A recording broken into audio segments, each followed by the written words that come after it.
വായോ നമുക്കിന്നൊരു ജേണലും ചെയ്തെടുക്കാം. അത് വേറെ ഒന്നുമല്ല, നമുക്ക് തന്നെ ഒരു ലെറ്റർ എഴുതിക്കൊണ്ട് നമുക്കൊരു ജേണലും ചെയ്യാം. അതിന് മുന്നേ ഞാൻ ഒരു കാര്യം ചോദിക്കട്ടെ, ഇപ്പോഴുള്ള നിങ്ങൾ പ്രൗഡാണ്? നിങ്ങളെ കൊണ്ട് ഒരിക്കലും നടക്കൂലെന്ന് വിചാരിച്ച കാര്യങ്ങൾ എന്തെങ്കിലും നിങ്ങളെ കൊണ്ട് ഇപ്പൊ ചെയ്യാൻ പറ്റുന്നുണ്ടോ? ഞാനാണെങ്കിൽ ഇപ്പൊ ഇനി ഭയങ്കര പ്രൗഡാണ്. സത്യം പറഞ്ഞാൽ അതൊക്കെ ഒരു അടിപൊളി ഫീൽ അല്ലേ? എങ്കിൽ വായോ കുറച്ചു നേരം നമുക്ക് നമ്മളോട് തന്നെ ഒന്ന് സംസാരിച്ച് നോക്കാം. ഇവിടെ ഇപ്പൊ ഞാൻ ചെയ്യണ ജേണലിങ്ങിന് വേണ്ടിയിട്ട് നമ്മൾ വീട്ടിൽ കിട്ടണ വേസ്റ്റ് ആയിട്ടുള്ള സാധനങ്ങളൊക്കെയാണ് കൂടുതൽ ഉപയോഗിച്ചത്. ഞാൻ ഇപ്പൊ ഒട്ടിച്ചു കൊടുത്തേക്കണ ബ്രൗൺ പേപ്പർ ഏതാണെന്നറിയാമോ? നമ്മൾ ഈ ഡ്രസ്സൊക്കെ വാങ്ങി കഴിയുമ്പോൾ കിട്ടണ ഒരു പേപ്പർ കവറില്ലേ, ആ കവറാണ് അത്. കുറച്ചുകൂടി എസ്തറ്റിക് ലുക്ക് കിട്ടാൻ വേണ്ടിയിട്ട് നമ്മൾ കുറച്ച് ബട്ടർഫ്ലൈയുടെ സ്റ്റിക്കറും റോസാപ്പൂയുടെ സ്റ്റിക്കറും ഒട്ടിച്ചു കൊടുക്കണ്ടേ. എന്നാ പിന്നെ നമുക്ക് മെയിൻ പരിപാടിയിലോട്ട് കടന്നാലാ?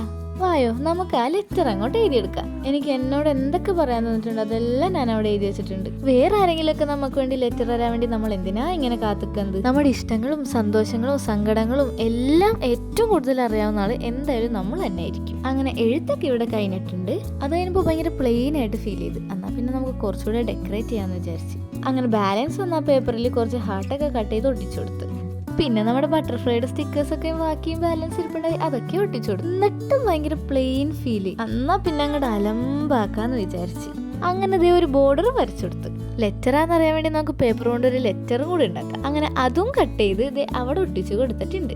അപ്പൊ ഏകദേശം നമ്മുടെ ജേണലിംഗ് ഇവിടെ കഴിയാറായി. ഇനി കുറച്ച് മോട്ടിവേഷണൽ കോട്ട്സ് കൂടെ എഴുതി കൊടുക്കാന്ന് വിചാരിച്ചു ഞാൻ അവിടെ നോടന്നൊക്കെ തപ്പി പിടിച്ച് കുറെ മോട്ടിവേഷണൽ കോട്ട്സും കൂടെ എഴുതി കൊടുത്ത്. അപ്പൊ ഇതാണ് നമ്മുടെ ഫൈനൽ ലുക്ക്. എല്ലാവർക്കും ഇഷ്ടപ്പെടുകയാണെങ്കിൽ സബ്സ്ക്രൈബ് ചെയ്തിട്ട് പോണേ.